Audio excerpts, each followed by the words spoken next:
എല്ലാവർക്കും നമ്മുടെ പുതിയൊരു വീഡിയോയിലേക്ക് സ്വാഗതം. നമ്മുടെ സോഷ്യൽ മീഡിയയിൽ വൈറലായിക്കൊണ്ടിരിക്കുന്ന നമ്മുടെ രേണുസുധിയെ കുറിച്ച് തന്നെയാണ് എൻ്റെ ഇന്നത്തെ വീഡിയോയും. നിങ്ങളെല്ലാവരും കണ്ടു കാണുമായിരിക്കും രേണുസുധിയുടെ പുതിയ ആൽബവുമായി ബന്ധപ്പെട്ട കുറച്ച് റീൽസുകളും വീഡിയോസും അതിൻ്റെ പ്രൊമോഷൻസും ട്രെയിലറും ഒക്കെ കണ്ടു കാണുമായിരിക്കുമല്ലോ. നിങ്ങൾക്ക് എന്ത് തോന്നുന്നു ഇത് കണ്ടതിന് ശേഷം? ഇതൊക്കെ ആക്ടിങ് തന്നെയാണോ, അതോ ഇതൊക്കെ നെഗറ്റിവിറ്റി വാരി വിതറാനുള്ള പുതിയ തന്ത്രമാണോ? റീച്ചും വ്യൂസും ഒക്കെ കുറയുമ്പോഴത്തേക്കിനും നമ്മുടെ രേണു എന്ന് പറയുന്ന ഒറ്റ ഒരു വഴി ഇതേ ഉള്ളൂ, നെഗറ്റീവ്. ഇതുപോലെ എന്തെങ്കിലും നെഗറ്റീവായിട്ടുള്ള കാര്യങ്ങൾ ചെയ്യുക, അതിലൂടെ പബ്ലിസിറ്റി നേടുക.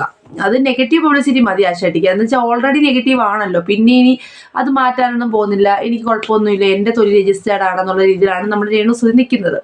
ഓക്കെ, എന്തായാലും നമ്മുടെ രേണുസുധിയുടെ ഒരു ഇത്തിൽക്കണ്ണി ഉണ്ടായിരുന്നല്ലോ, ഒരു വാല്, നമ്മൾ അങ്ങനെ തന്നെ പറയാം. കാരണം വെച്ചാൽ അവരിട്ടേക്കുന്ന പോസ്റ്റിൽ അവർ വാലെന്ന് തന്നെയാണ് മെൻഷൻ ചെയ്തത്, അതുകൊണ്ട് തന്നെ നമുക്കങ്ങനെ പറയാം. അതായത് രേണു എന്ത് പറഞ്ഞാലും അതിനെ വെളുപ്പിക്കാനായിട്ട് നടക്കുന്ന ഒരു വ്യക്തി ഉണ്ടായിരുന്നല്ലോ. അപ്പോൾ നമുക്ക് ആരാണ് ആ വ്യക്തി എന്ന് ജസ്റ്റ് ഒന്ന് കണ്ടിട്ട് വരാം. ഞാൻ പറയുന്നതിനെക്കാട്ടി നല്ലത് നിങ്ങൾക്ക് ആ വ്യക്തി ഒന്ന് കാണുന്നതല്ലേ. അതായത് നമ്മുടെ രേണുസുധിയും ബിഷപ്പുമായിട്ടുള്ള പ്രശ്നങ്ങൾ, ബിഷപ്പുമായിട്ടുള്ള പ്രശ്നങ്ങൾ വന്നപ്പോൾ നമ്മുടെ രേണു ചേച്ചി അനുകൂലിച്ച് നിന്ന ഒരു വ്യക്തി ഉണ്ടല്ലോ, സജീനയോ അങ്ങനെ എന്തോ അല്ലേ അവരുടെ പേര്. എന്തായാലും അവരെന്താ പറയുന്നത് നമുക്ക് കേൾക്കാം. അതായത് രേണു പാവമാണ്, രേണു അങ്ങനെയാണ്. നിങ്ങളെല്ലാവർക്കും ഓർമ്മ കാണുമായിരിക്കും, രേണുവിൻ്റെ വീഡിയോസ് കണ്ടവർക്കെല്ലാം ഓർമ്മ കാണുമായിരിക്കും. എന്തായാലും നമുക്ക് ആ വീഡിയോയുടെ കുറച്ച് ഭാഗം ഒന്ന് ജസ്റ്റ് ഒന്ന് പ്ലേ ചെയ്തിട്ട് വരാം. രേണുസുധിക്കെതിരെ ഇട്ട ബിഷപ്പിന്റെ വീഡിയോയ്ക്ക് ഞാൻ മെൻഷൻ ചെയ്ത വീഡിയോ ഇട്ടില്ലേ? ബിഷപ്പല്ലേ ബിഷപ്പാമ്പ്, അത് തന്നെ ഞാൻ പറഞ്ഞല്ലോ. നിങ്ങൾ ബിഷപ്പിനെ ബിഷപ്പാമ്പ് എന്നൊക്കെ മെൻഷൻ ചെയ്തിരിക്കുന്ന ഈ ചേച്ചി ഇപ്പൊ രേണുവായിട്ട് എന്തോ പ്രശ്നം ഉണ്ടെന്ന് തോന്നുന്നു. എന്തായാലും ഈ ചേച്ചി ഒരു ചെറിയൊരു വോയിസ് ക്ലിപ്പിൽ പറയുന്നുണ്ട്, ഈ രേണു ഈ പറയുന്ന രീതിയിൽ എന്തെങ്കിലുമൊക്കെ ചെയ്തിട്ടുണ്ടെന്ന് ഞാൻ അറിയുകയാണെങ്കിൽ ഞാനായിരിക്കും അവൾക്കെതിരെ ആദ്യം റിയാക്ഷൻ വീഡിയോ ചെയ്യുന്നതെന്ന് പറഞ്ഞിട്ട് ചെറിയ വോയിസ് ക്ലിപ്പുണ്ട്. നമുക്ക് ചെറിയ വോയിസ് ക്ലിപ്പൂടെ ഒന്ന് കേട്ടിട്ട് വരാം.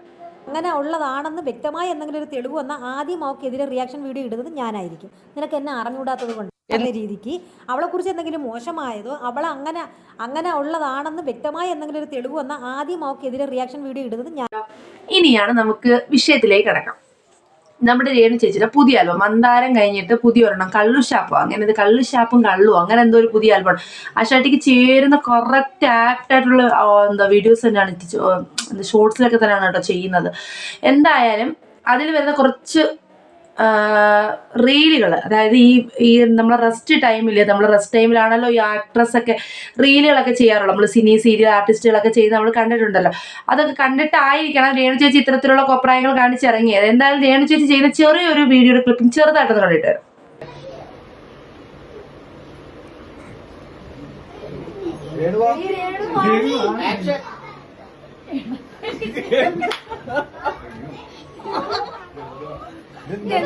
ഹണിമൂൺ പ്ലാൻ ചെയ്തിട്ടില്ല, എവിടെയാ വേണ്ടേ? മോളുടെ ഇഷ്ടം മണാലി പോയാലോ? മണാലി രേണുവിന്റെ ഫേവറേറ്റ് സ്ഥലം ഇതൊന്നും അല്ല മക്കളെ വരാൻ പോകുന്നത്, ഇനിയും വലുത് വരാനുണ്ട്. അതായത് മനഃപൂർവ്വമാണോ അതോ അബദ്ധത്തിൽ പറ്റിയതാണോ എന്ന് എനിക്കറിയില്ല. എന്തായാലും ഞാനത് പ്ലേ ചെയ്യാം. അതിന് മുമ്പായിട്ട് ഞാനിവിടെ ചെറിയൊരു പോസ്റ്റ്, അത് ഫേസ്ബുക്കിൽ വന്ന് ചെറിയൊരു പോസ്റ്റ് ഇവിടെ ഒന്ന് മെൻഷൻ ചെയ്തേക്കാം. അത് നിങ്ങൾ വായിച്ച് മനസ്സിലാക്കുക. അതായത് രേണുവിനെ കുറിച്ച് പറയുന്നതാണ്. രേണു സൂക്ഷിച്ചാൽ ദുഃഖിക്കേണ്ട, നിന്നെക്കുറിച്ച് ഇനി ഞാനൊന്നും ശരിയാക്കാൻ വരത്തില്ല. ഈ പോസ്റ്റ് കണ്ടിട്ട് നിന്നെക്കുറിച്ച് പറയുന്ന കാര്യങ്ങളൊക്കെ ഒരുപാട് നിങ്ങൾ വായിക്കുക കേട്ടോ. കാര്യം വെച്ചാൽ അത് പറയുമ്പോൾ തന്നെ 2 മിനിറ്റ് പോകും. അതുകൊണ്ട് വെറുതെ ഒരു വീഡിയോ ലെങ്തി ആക്കണ്ടല്ലോ എന്ന് വെച്ചിട്ട് ജസ്റ്റ് ഞാൻ പറയുകയാണ്.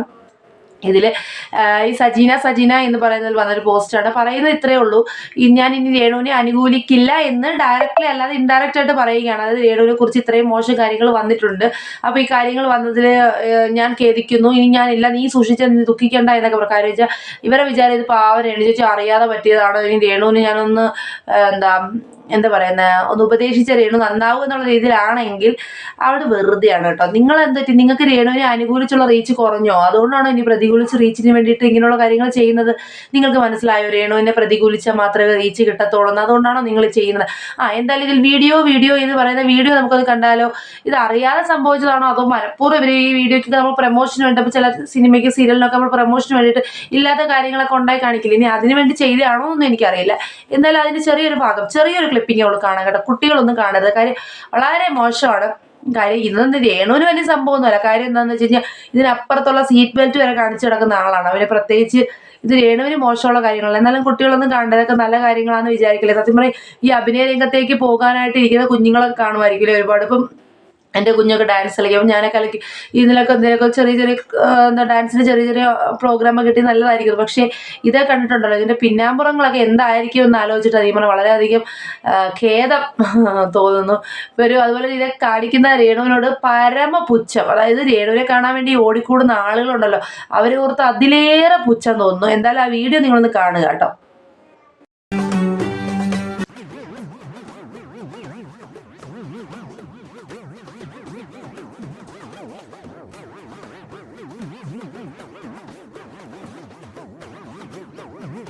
ഇത്രയേ ഉള്ളൂ.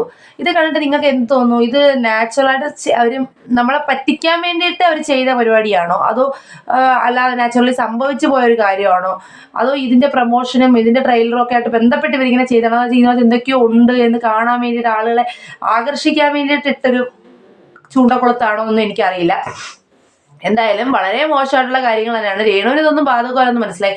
എന്നാൽ ഇതിനകത്തുള്ള എല്ലാ വ്യക്തികളും, ഇവ പ്രൊഡ്യൂസർ ആയാലും അഭിനയിക്കുന്നവർ ഇത്ര ഇൻറ്റിമേറ്റ് ആയിട്ട് ചെയ്താലേ ഈ വീഡിയോയും ഷോട്ടും ഒക്കെ പുറത്ത് നല്ല റീച്ച് ആവത്തോളം ഇത്ര കൃത്യമായിട്ട് എങ്ങനെ ഇവരിതിനോട്ടങ്ങ് ലയിക്കുന്നു എന്നുള്ളതാണ് എനിക്കൊരു സംശയം. കാര്യം ഇത്ര ഇൻറ്റിമസി ആയിട്ടുള്ള സീനുകൾ വേണം. സിനിമയിലൊക്കെ ഇൻറ്റിമസി സീനുകളുണ്ട്, പക്ഷേ അതിനൊക്കെ കുറച്ച് ഇതുണ്ട്. പക്ഷെ ഇതങ്ങനെയല്ല.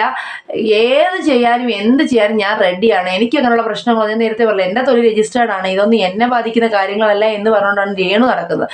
ഇനിയിപ്പോൾ എന്തായാലും രേണു ഉടനെ ഒരു വീഡിയോ ആയിട്ട് വരുമെന്ന് ഞാൻ വിശ്വസിക്കുന്നുണ്ട്. കാര്യം ഇതൊക്കെ എൻ്റെ ഷോർട്ട് ഫിലിമിൻ്റെ ഭാഗമാണ്, അല്ലാതെ ഞാൻ ഇങ്ങനെയൊന്നും അല്ല. എൻ്റെ കുഞ്ഞുങ്ങളെ വളർത്താൻ വേണ്ടി ഞാൻ കഷ്ടപ്പെട്ട് ചെയ്യുന്നതാണെന്ന് എനിക്ക് ആരും ഒന്നും കൊണ്ട് തരുന്നില്ല എന്നൊക്കെ പറഞ്ഞ് കരഞ്ഞ് മെഴുകി ഇപ്പോൾ വരാൻ ചാൻസ് ഉണ്ട്. എന്തായാലും രേണുവിൻ്റെ കരച്ചിൽ വീഴാനായിട്ട് ഒരു കൂട്ടം ആളുകളുണ്ട്, അത് വേറെ സത്യം. ഈ രേണു കൂടുമ്പം രേണു വരുന്നിടത്ത് കൂടാൻ ആളും, രേണുവിൻ്റെ എന്താ പറയുക ഹിപ്പ് ഡാൻസ് കാണാനായിട്ടുള്ള ആളുകളും സീറ്റ് ബെൽറ്റും കാണാനായിട്ട് ഒത്തിരി ആളുകൾ ഉള്ളത് കൊണ്ടാണ് സത്യം പറഞ്ഞാൽ ഇവൾ ഇത്രമാത്രം അഹങ്കാരിയായിട്ട് മുന്നോട്ട് പോകുന്നതെന്ന് തന്നെയാണ് എനിക്ക് പറയാനുള്ളത് കേട്ടോ.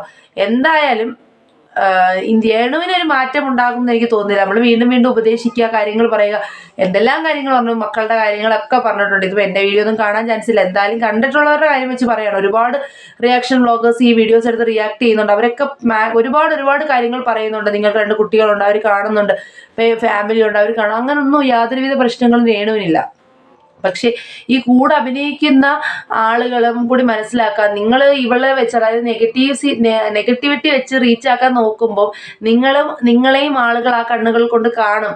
നിങ്ങളും അത്തരത്തിൽ ഇപ്പം ഈ ഒരു ഷോർട്സ് ഫിലിമിൻ്റെ ട്രെയിലർ അല്ലെങ്കിൽ ഒരു റീച്ചിന് വേണ്ടിയിട്ട് ഒരു പ്രൊമോഷനായിട്ടാണ് നിങ്ങൾ ഇത്തരത്തിലുള്ള ഷോർട്സ് ഒക്കെ ചെയ്തതെങ്കിൽ പോലും ഈ ഒരു വ്യക്തി ഇങ്ങനെ രഹസ്യമായിട്ട് നമുക്ക് ഇപ്പം നാച്ചുറലി സംഭവിച്ചാണ് നമ്മൾ കാര്യം പറയണം. ഓക്കെ, ഇങ്ങനെയൊക്കെ പറഞ്ഞാൽ പോരെ, ഇത് കെട്ടിപ്പിടിച്ചിങ്ങനെ തോളെ കൂടെ കൈയിട്ട് ഇങ്ങനെയൊക്കെ പറയണം, അങ്ങനെ തന്നെ വേണമെന്ന് എന്താണ് ഇത്രമാത്രം ഒരു അതാണ് നമ്മൾ ഇൻറ്റിമസി ആയിട്ടുള്ള സീനുകൾ ഇല്ല എങ്കിൽ ഈ ഷോർട്സ് ഒന്നും വൈറലാകത്തില്ലേ? അപ്പോൾ മാന്യമായിട്ട് ചെയ്യുന്ന ഷോർട്സ് വീഡിയോസും ടെലിഫിലിമുകളൊക്കെ വൈറലാവുകയും നല്ല റീച്ചും മില്യൺ വ്യൂസും ഒക്കെ കിട്ടുന്നത് എങ്ങനെയാണ്? ഈ ഒരു ചെറിയ ധാരണ ഉണ്ട് കേട്ടോ. ഇങ്ങനെയുള്ള സെക്സി ആയിട്ടുള്ള രംഗങ്ങൾ കാണിച്ചാൽ മാത്രമേ ഈ ഷോർട്സും ഈ വീഡിയോസും ഒക്കെ വൈറലാകുള്ളൂ എന്ന് തോന്നുന്നത് ഒരു തെറ്റായ ധാരണ. നല്ല കണ്ടന്റ്, നല്ല കാര്യങ്ങൾ, നല്ല അഭിനയവും നല്ല പാട്ട്, നല്ല കാര്യങ്ങളും ആണെന്നുണ്ടെങ്കിൽ ഇത്തരത്തിലുള്ള സീനുകൾ ഇല്ലെങ്കിൽ പോലും ആ വീഡിയോസൊക്കെ വൈറലാവുക തന്നെ ചെയ്യും. അത് മനസ്സിലാക്കി നല്ല കണ്ടന്റുകൾ ചെയ്യുക. അതുപോലെ നിങ്ങൾ എന്തായാലും അഭിനയിക്കുകയാണെങ്കിൽ നിങ്ങൾ നല്ല കണ്ടന്റുകൾ എടുത്ത് ചെയ്യുക. അല്ലാതെ ഇത്തരത്തിൽ കാണിച്ചുകൊണ്ട് ഇങ്ങനെ റീലുകൾ ഇട്ട് അതിനകത്ത് എന്തൊക്കെയോ ഉണ്ടെന്ന് ആളുകളെ തെറ്റിദ്ധരിപ്പിച്ച്, അല്ലെങ്കിൽ ഉണ്ടെങ്കിൽ ഉണ്ട് ഇങ്ങനെ കാണിച്ച് അതിനകത്തേക്ക് ആളെ കയറ്റുന്നത് വളരെ മോശമായിട്ടുള്ള കാര്യമാണ്. മന്ദാരത്തിൻ്റെ ട്രെയിലറുകൾ നമ്മളെ പ്രൊമോഷൻ വീഡിയോസൊക്കെ കണ്ടായിരുന്നു. അതിൻ്റെ തമ്മിലൊക്കെ കണ്ടപ്പോൾ തന്നെ സന്തോഷമായി. വളരെ നല്ല രീതിയിലുള്ള ഒരു വീഡിയോ ആണെന്ന് മനസ്സിലായി, ഷോർട്ട് ഫിലിം ആണെന്ന് മനസ്സിലായി. എന്തായാലും ഇനിയും രേണുവിനെ തിരക്കിയിരിക്കുന്ന എല്ലാ ഷോർട്സും ഇങ്ങനെയുള്ളതാണല്ലോ എന്ന് ഓർക്കുമ്പോഴാണ് സത്യം പറഞ്ഞ ഒരു എന്നുവെച്ചാൽ രേണു അങ്ങനെയാണ്, രേണു എന്ത് ചെയ്യാനും റെഡിയാണ് എന്ന് ഒരു വിശ്വാസം ഈ ചെയ്യുന്ന പ്രൊഡ്യൂസേഴ്സിനും ഡയറക്ടേഴ്സിനൊക്കെ ഉള്ളതുകൊണ്ടായിരിക്കണം ഇത്തരത്തിലുള്ള വീഡിയോസ് തന്നെ സെലക്ട് ചെയ്ത് രേണുവിന് തരുന്നത്. അത് രേണുവിന് ഭയങ്കര അഭിമാനിക്കാവുന്ന കാര്യമാണ് കേട്ടോ. എന്തായാലും ഒരു സന്തോഷമുണ്ട്. രേണുവിനെ അനുകൂലിച്ചുകൊണ്ടിരിക്കുന്നവരെല്ലാം ഇപ്പോൾ പ്രതികൂലിച്ചുകൊണ്ട് പുറത്തു വരുന്നുണ്ട്. ബിഷപ്പിനെതിരായിട്ടുള്ള വീഡിയോസ് ഒക്കെ ചെയ്താൽ എനിക്കൊന്ന് ഇപ്പോൾ സജീന ഖേദം പ്രകടിപ്പിക്കാൻ സാധ്യതയുണ്ട്. ഇത്തരത്തിലുള്ള ഒരുത്തിയാണല്ലോ ഞാൻ അനുകൂലിച്ച് ഒന്ന് ഓർത്ത് ഖേദിക്കുന്നുണ്ട് എന്ന് മനസ്സിലായി. എന്തായാലും വരും ദിവസങ്ങളിൽ ഇനിയും രേണുവിന് കുട പിടിച്ചവരെല്ലാവരും രേണുവിനെ എതിരായി പറയുമെന്നും എതിരായിട്ട് റിയാക്ഷൻ വീഡിയോ ഇടുമെന്നും നമ്മൾ വിചാരിക്കുന്നു. എന്തായാലും ഈ സജീനയ്ക്കെതിരായിട്ടുള്ള പുതിയൊരു വീഡിയോ ഞാൻ പ്രതീക്ഷിക്കുന്നുണ്ട്. രേണുവിന് ഞാൻ അങ്ങനെ പറഞ്ഞതുകൊണ്ട് ഞാൻ പല കാര്യങ്ങളും അവരോട് പറഞ്ഞിട്ടുണ്ട്, ഇങ്ങനെയെന്ന് പറഞ്ഞ കുറച്ച് വീഡിയോസ് ഞങ്ങൾ പ്രതീക്ഷിക്കുന്നു. കരഞ്ഞു മെഴുകിയുള്ള വീഡിയോസ് ഞങ്ങൾ പ്രതീക്ഷിക്കുന്നു. അപ്പോൾ പുതിയ വീഡിയോമായി കാണുന്നവരെല്ലാവർക്കും ടാറ്റാ ബൈ ബൈ.